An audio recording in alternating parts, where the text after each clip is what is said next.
ওয়াকার সাহেব বুকে পাথর বেঁধে একটা সরকার উপহার দিল বাংলাদেশকে, বুকের রক্ত দিল সাধারণ মানুষ। যে রক্ত নেওয়ার কাজ করছে ওয়াকারের কমান্ডে থাকা অফিসার, সে বিপ্লবোত্তর সরকার তৈরি করে ওয়াকার। কি তামাশা!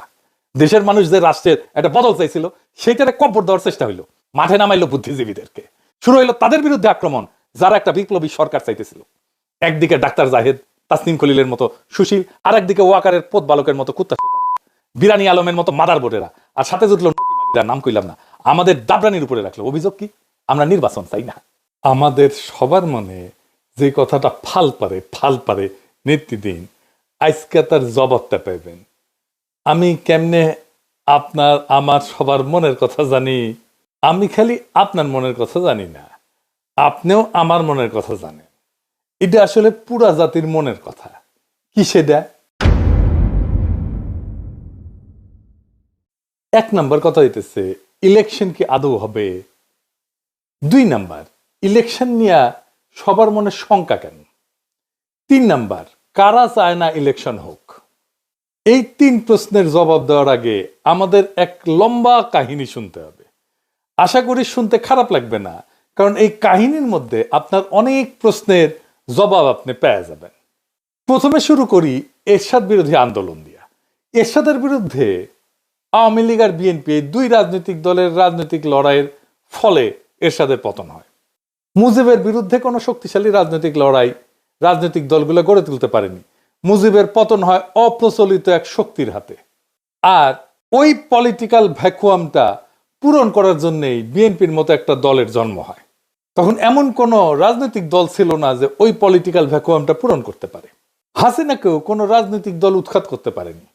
এমনকি হাসিনার বিরুদ্ধে কোনো রাজনৈতিক দল লড়াইও তৈরি করতে পারেনি তেমন শক্ত কোনো।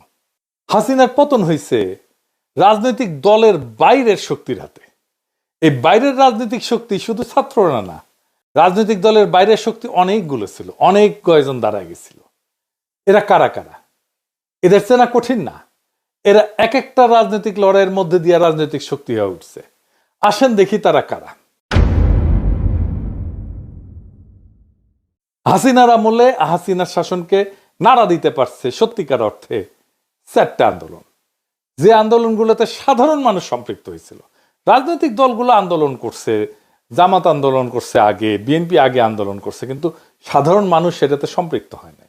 জামাতের একটা আন্দোলনে সাধারণ মানুষ সম্পৃক্ত হয়েছিল, সেটা হইতেছে মাওলানা দেলোয়ার হোসেন সাঈদীর ফাঁসির আদেশ দেওয়ার পরে। কিন্তু সেই আন্দোলনটা খুব বেশি দিন চালাইতে পারেনি তারা। তাহলে এই অরাজনৈতিক শক্তিগুলোর আন্দোলনগুলো কি কি? 1 নাম্বার, হেফাজতের 5ই মের আন্দোলন। 2 নাম্বার, নুরুল হক নুরদের টাইমের সে কোটা সংস্কার আন্দোলন। 3 নাম্বার, নিরাপদ সড়কের আন্দোলন। আর ফাইনালি 2024-এ কোটা আন্দোলন এবং আলটিমেটলি বর্ষা বিপ্লব। এই সব কয়টা আন্দোলনে সর্বশক্তি নিয়ে নেতা থেকে শুরু করে কর্মী সমর্থক পর্যন্ত ছিল জামাত শিবির। বিএনপির নেতারা না থাকলেও কর্মীরা অনেকেই থাকতো, প্রায় সকলেই থাকতো বলা চলে। এই লড়াইগুলোতে নিজেদের তাগিদে তারা যুক্ত হইতো। আর পাশাপাশি একটা ইন্ডিপেন্ডেন্ট সোশ্যাল মিডিয়া ফোর্স তৈরি হয়েছিল, যেটা এখনো এক্সিস্ট করে, এখনো আছে, জিন্দা আছে। এই যে লড়াইগুলোতে জামাতের অংশগ্রহণ, লড়াইগুলোর একটা গুণগত পরিবর্তন করে দিছিল। সেটা হইতেছে রাজনৈতিক লড়াই পরিচালিত হইতেছে ইসলামী রাজনৈতিক চিন্তায় ভর কইরা। বিএনপির কর্মীরা সংখ্যা বাড়াইছে, কিন্তু লড়াইয়ে কোনো কর্তৃত্ব বা বয়ান তৈরি করতে পারে নাই, নেতৃত্বও নিতে পারে নাই। রাজনৈতিক লড়াইয়ের ভাষাও পরিবর্তন হইতে থাকে। স্বাধীনতার বদলে আজাদি শুনি আমরা, বিপ্লব দীর্ঘজীবী হোক এর বদলে শুনি ইনকিলাব জিন্দাবাদ। এমনকি বামপন্থীরাও কারবালা বলে, আমি জাহিলিয়াত বলে। শোষক আর শোষিতের বদলে আমরা ব্যবহার করি জুলুম আর মজলুম। ন্যায়ের বদলে ব্যবহার করি ইনসাফ। গণভবন দখল করাকে বলি আমরা ফতে গণভবন। লড়াইয়ের ভাষা দিয়ে বুঝতে পারবেন কারা লড়াইয়ের মূল শক্তি। এই লড়াইয়ের মূল শক্তি ছিল বাংলাদেশের ইসলামপন্থী রাজনৈতিক শক্তি। বিপুল পরিমাণে মাদ্রাসার ছাত্র শহীদ হয়েছে। হাসিনার সবচেয়ে বড় ভুল হয়েছিল কি জানেন? নিরাপদ সড়ক আন্দোলনকে গুন্ডা দিয়া থামানো। ওই নিরাপদ সড়কের লড়াই যে স্কুল ছাত্ররা করছিল, তারাই 2024-এ বিশ্ববিদ্যালয়ের ছাত্র হয়। এরা আগের অভিজ্ঞতায় জানে কিভাবে হাসিনা দমায় দেয় আন্দোলনকে। তারাও আগের অভিজ্ঞতা কাজে লাগায়, জান লড়াইয়ে ফাইট দিল। সারা দেশের মানুষ পাশে দাঁড়াইলো। হাসিনা পলাইলো। বাঙ্গু এলিটেরা, সুশীলেরা দেখলো তার সাম্রাজ্য ধরঝর করে ভেঙে পড়তেছে, ধ্বংস হয়ে যাইতেছে। আগায় আসলো সেই সিভিল মিলিটারি ব্যুরোক্রেসি। ওয়াকার সাহেব গাড়ি পেটাই দিল, বুড়া চ্যাংড়া সব পলিটিক্যাল লিডারদেরকে ডাইকে নিয়ে গেল, তারা নাচতে নাচতে চলে গেল। একটা সরকার হইল, ইন্টারিম সরকার, যার কাজ হবে শুধু ইলেকশন।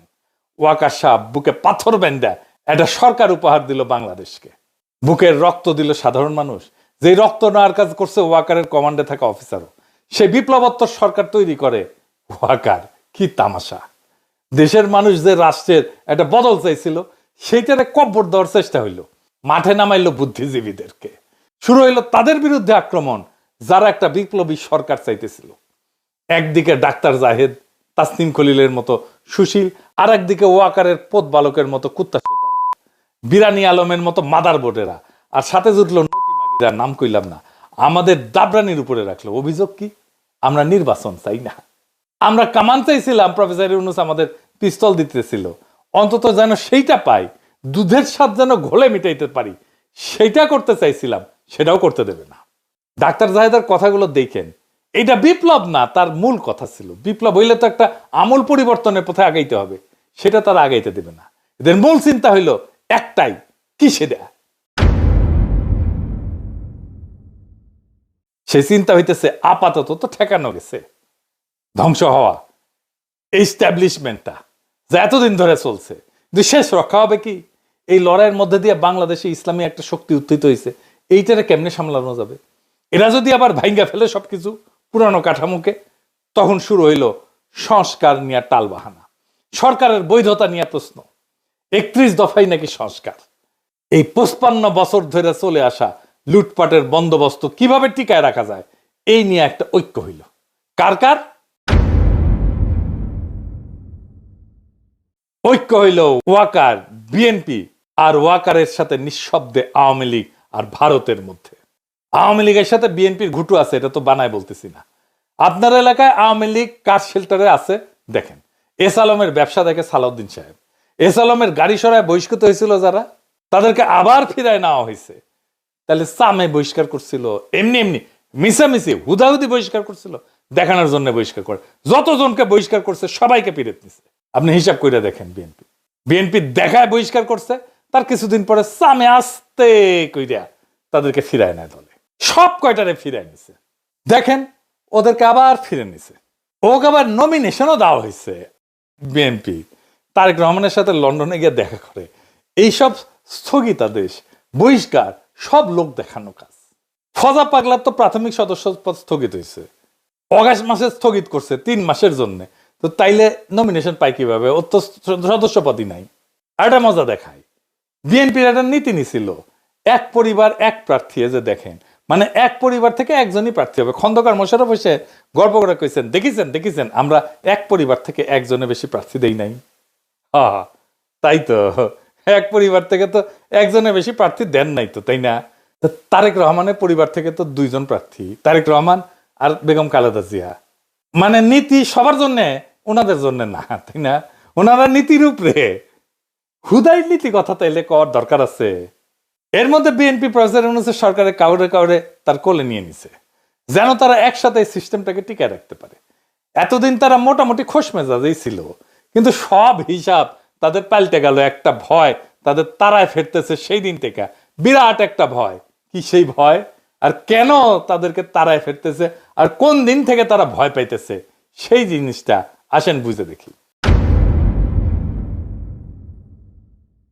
গত 20 বছরে যারা ভোটার হয়েছে তারা কারে ভোট দিবে জানেন? জানেন না তো, আমরা কেউই জানি না। বিএনপি কে যে ভোট দিবে না এটা তো জানা গেছে, ছাত্র সংসদ নির্বাচনে দেখা গেছে তরুণেরা ভোট দিতেছে বিএনপি কেনা। বিএনপি থার্ড হয়েছে বেশিরভাগ জায়গায়। আগে তো টাকা দিয়া ভোট কেনা যাইতো, গুন্ডার হুন্ডা দিয়া কেন্দ্র দখল করা যাইতো। এটা কি আবার করা যাবে? যাবে না, ওরাও নিশ্চিত না। আগে মনে করেছিল ইলেকশন দিলে তো বিএনপি জিতে যাবে, তাই রে নাই রে না, এখন সেই কনফিডেন্স আর নাই। কনফিডেন্স থাকলে জাস্টিস শাহাবুদ্দিনের 91 ইলেকশনের মতো একটা ইলেকশন করে ফেলতো, সবকিছু ঠিক আছে। এরশাদ নাই, বাকি সব ঠিক আছে, তাই হইতো।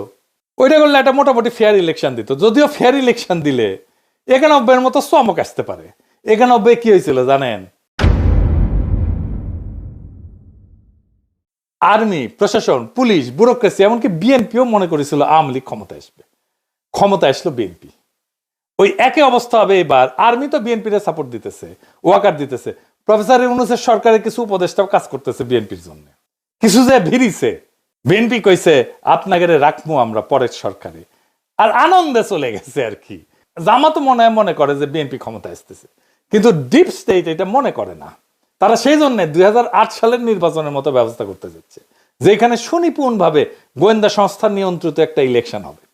বিএনপির সাথে ওয়াকার আছে, কিন্তু ব্যুরোক্রেসি পুলিশের পুরোটা নাই। এটাই বিএনপির মাথা ব্যথা, ওয়াকারেরও মাথা ব্যথা।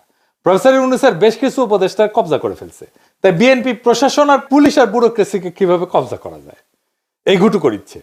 প্রফেসর ইউনূসের কাছে খালি ধর্ণা দিচ্ছে। জামাত কি বুঝবার পারিচ্ছে যে এরকম একটা নির্বাচনের পায়তারা চলিচ্ছে? 2008 সালে কিন্তু বিএনপি বুঝতে পারে নাই, এমনকি জামাতও বুঝতে পারে নাই এমন ইলেকশন একটা হইতেছে। অনেকে মানা করছিল কিন্তু বিএনপিকে ওই নির্বাচনে না যাইতে, যেমন ফরহাদ মজার ভাই কইছিলেন। এটা ফরহাদ মজার আমাকে নিজেই কইছেন। এইবার জামাত আগে থেকে সতর্ক, তাই দেখেন জামাতের বিরুদ্ধে কামান দাগানো ইতিমধ্যেই শুরু হয়েছে। জামাত নাকি নির্বাচনই চায় না, মানে শিবির যেটি নির্বাচন করেছে সেটি তো জিতিচ্ছে। জামাতের অবস্থা আপনারা জানেন, জামাতের তো অবস্থা খারাপ না, জামাতের জনপ্রিয়তা বাড়ছে। না, জামাত কেন নির্বাচন চাইবে না? বুঝতে পারতেছেন তো কে কেন কোন কথা কইতেছে? জামাত যদি মাঠ ফাঁকা মাঠ ছাইরা না দেয়, ছাইরা দেওয়ার সম্ভাবনা কম, তাইলে একটা ভয়ঙ্কর সংঘাতময় নির্বাচন হবে। কার কার মধ্যে সংঘাত হবে?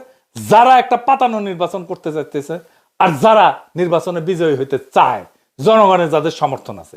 প্রফেসর ইউনূস বলছেন একটা সুন্দর নির্বাচন উপহার দিতে চান। যদি তাই চান, তাহলে গোয়েন্দা সংস্থার এই পরিকল্পনা যেন বাস্তবায়ন করতে না পারে সেই ব্যবস্থা প্রফেসর ইউনূসকে করতে হবে। কোন রাজনৈতিক দলের আবদারে চাপে প্রশাসনে বা পুলিশে কোনো পরিবর্তন করবেন না। আপনার নিরাপত্তা উপদেষ্টা নাকি পুলিশেও নাক গলাইতেছে, শোনা যাইতেছে ওনার সাথে নাকি তারেক রহমানের বরাবর হয়েছে, সিস্টেম হয়েছে। সেই জন্য তার বিরুদ্ধে বিএনপি নীরব হয়ে গেছে। আগে দেখেছিলেন না, একসময় মনে হয়েছিল খলিলুর রহমানকে তো না সরিলে মুখ ধোবো না, ভাত খাবো না, ঘুম যাবো না আজকে রাতে, এটাই করছিল বিএনপি। এখন সব কিছু শান্ত, ঠান্ডা, পুকুরের মতো শান্ত। খলিলুর রহমান এখন তাদের সমস্যা না। ক্ষমতা একটা আশ্চর্য জিনিস, বুঝছাও? কত মানুষকে পাল্টায় যেতে দেখলেন। কখনো যদি আমাকে দেখেন ক্ষমতার কাছাকাছি দৌড় মারিচ্ছি, পিছে থেকে টেনে ধরে রাখবেন, খিচ্চা টেনে ধরে রাখবেন, যেন উঠে যাবার না পারি।